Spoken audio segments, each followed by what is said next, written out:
Buster Keaton est l'un des plus grands acteurs de l'histoire du cinéma américain. Une icône des films muets, le roi d'Hollywood et l'un des modèles de Charlie Chaplin.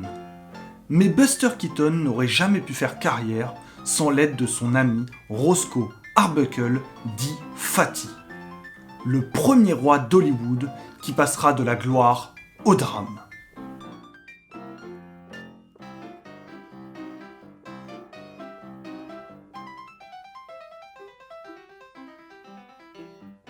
Roscoe Arbuckle est né le 24 mars 1887 dans le Kansas.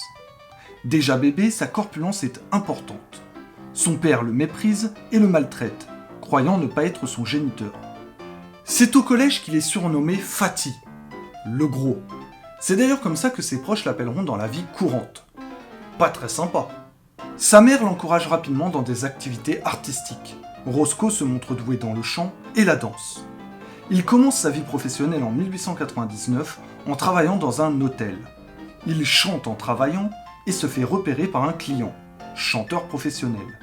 Ce dernier va l'inscrire dans un concours amateur. Roscoe va gagner et sera engagé par le producteur David Mann. Il débute alors sa carrière artistique en jouant la comédie et en chantant. Il enchaîne les tournées, Minneapolis, la côte ouest et Portland. Il se marie en 1908 avec la comédienne Minta Durfee. Ils partent ensemble en tournée avec la troupe du Morosco Burbank Stock Company et parcourent les États-Unis. Les tournées l'amènent également à l'étranger, en Chine et au Japon. Il fera sa première expérience au cinéma en 1909 avec le film Ben's Kid. Il rejoint rapidement la Keystone Company et son personnage de Fatty devient l'un des plus populaires de la société. En moins d'un an, il tourne dans 45 films. Sa notoriété est telle qu'il impose au studio de réaliser ses propres films.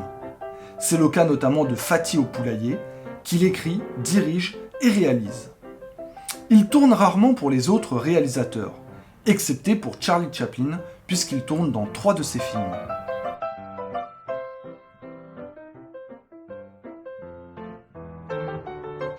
Le producteur Joseph Schenck crée sa maison de production et offre à Roscoe le contrôle du département burlesque, la Comic Film Corporation. Fatty enchaîne les succès. Alors qu'il est en tournage de Fatty Boucher, il rencontre un jeune comédien au théâtre et l'invite à jouer dans ce film. Ce sera la première apparition à l'écran du jeune Buster Keaton.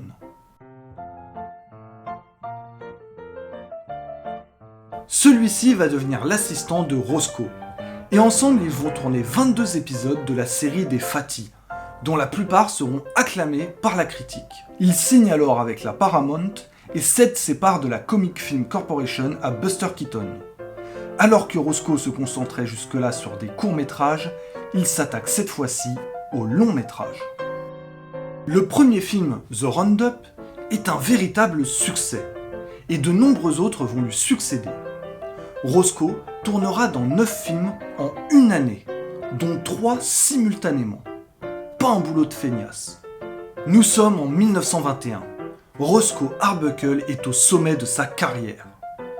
Le 5 septembre 1921, sa vie bascule, et l'industrie du cinéma avec.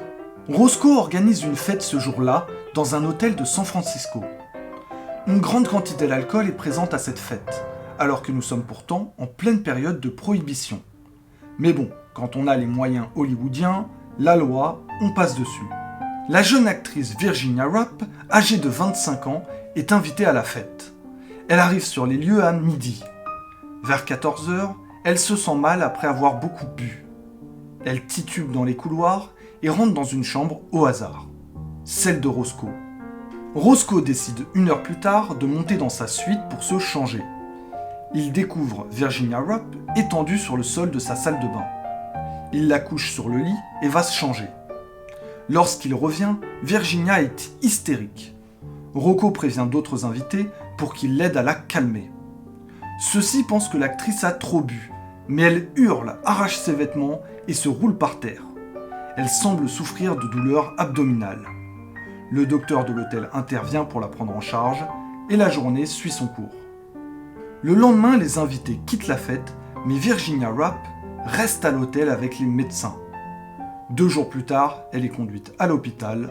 Le lendemain, elle meurt. Nous sommes le 9 septembre 1921.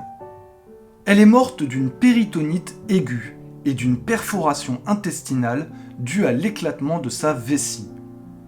3 hypothèses sont émises par les médecins pour expliquer cela. La syphilis dont l'actrice était atteinte, une tentative d'avortement ou un viol. Vous avez peut-être deviné la suite. Maud Delmont, qui accompagnait Virginia Rapp ce jour-là, accuse Roscoe Arbuckle d'avoir violé et tué son amie. Nous y sommes. Roscoe est immédiatement arrêté.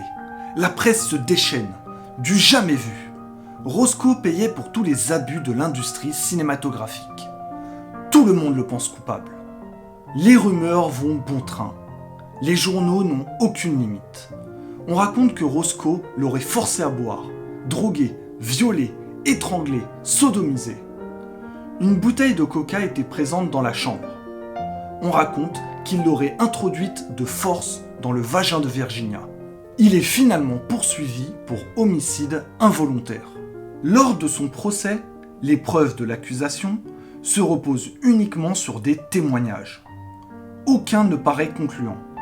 La police va affirmer que des empreintes digitales de Roscoe, avec le sang de la victime, figurent sur une des portes de la chambre.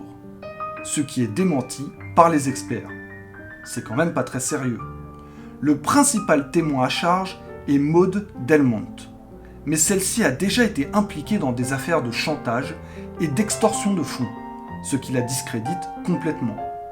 Les experts médicaux, quant à eux, affirment que la rupture de la vessie n'a pas été causée par une source extérieure, ce qui exclut le viol.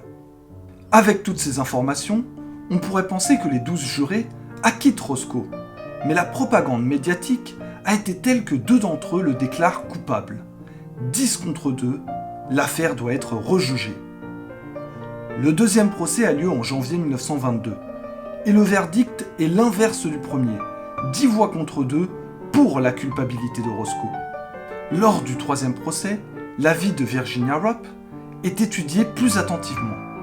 Les médecins attribuent sa mort à une péritonite due à une cystite chronique déclenchée par l'ingestion d'alcool. Les jurés n'ont besoin que de 6 minutes pour déclarer Roscoe Arbuckle innocent. Ils vont même déclarer « L'acquittement n'est pas suffisant pour Roscoe Arbuckle. Nous pensons qu'une grande injustice a été commise. Nous pensons également qu'il est de notre devoir de lui donner cette exonération, en vertu de la preuve, car il n'y a pas la moindre charge à retenir contre lui, ni en aucune façon lieu de retenir un crime.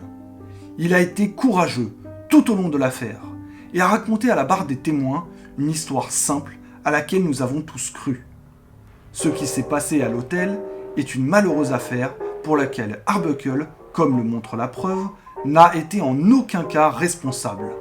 Nous lui souhaitons plein succès et espérons que le peuple américain portera toute l'attention à l'arrêt de 14 hommes et femmes qui ont siégé durant 31 jours et conclut que Roscoe Arbuckle est tout à fait innocent et exempt de tout blâme. Roscoe Arbuckle est donc totalement innocenté, mais il a été complètement ruiné par ces 3 procès. Et ce n'est pas fini. Nous sommes en 1922 et une loi va bouleverser l'industrie du cinéma. Le Code de morale cinématographique, connu sous le nom de Code Hays, va instaurer une censure jamais vue depuis. Un comité de censure national va être chargé de valider chaque film et de s'assurer qu'ils ne comprennent rien de contraire à la morale. Ils nous cassent les couilles avec leurs lois. Ils nous font chier avec leurs lois. Ils nous gonflent avec leurs lois. Ils nous embêtent un petit peu avec leurs lois.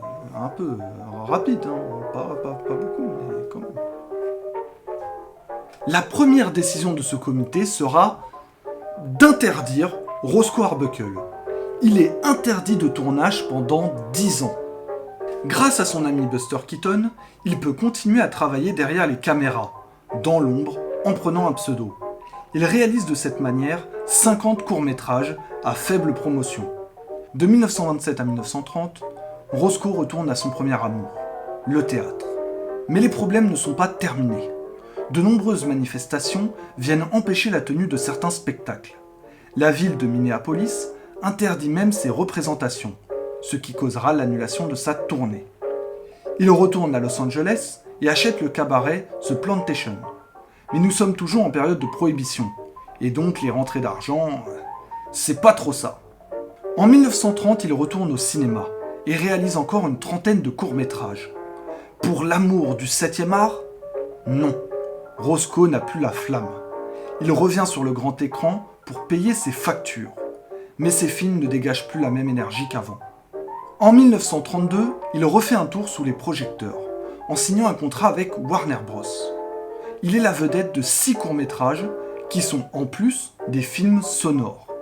Gros succès, Fatty revient sur le devant de la scène après toutes ces années de boycott. Le 29 juin 1933, il signe même un contrat pour un long métrage, preuve que les studios lui font à nouveau confiance. Malheureusement, le soir même, Roscoe Arbuckle a une attaque cardiaque et s'éteint dans la nuit. Quel dommage d'avoir raté 10 ans de la carrière d'un acteur comme Roscoe. Roscoe Arbuckle avait un style sportif et agile, contrairement à ce qu'on pourrait croire en le voyant. Ses films ont toujours été très rythmés et le cinéma lui doit beaucoup. C'est dans un de ses films que le gag de la tarte à la crème sera montré pour la première fois au cinéma.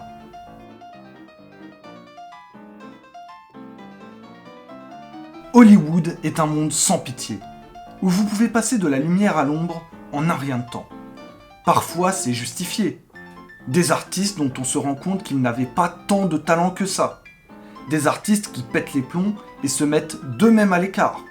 Des artistes qui ont réellement commis des crimes, comme Bertrand Cantat.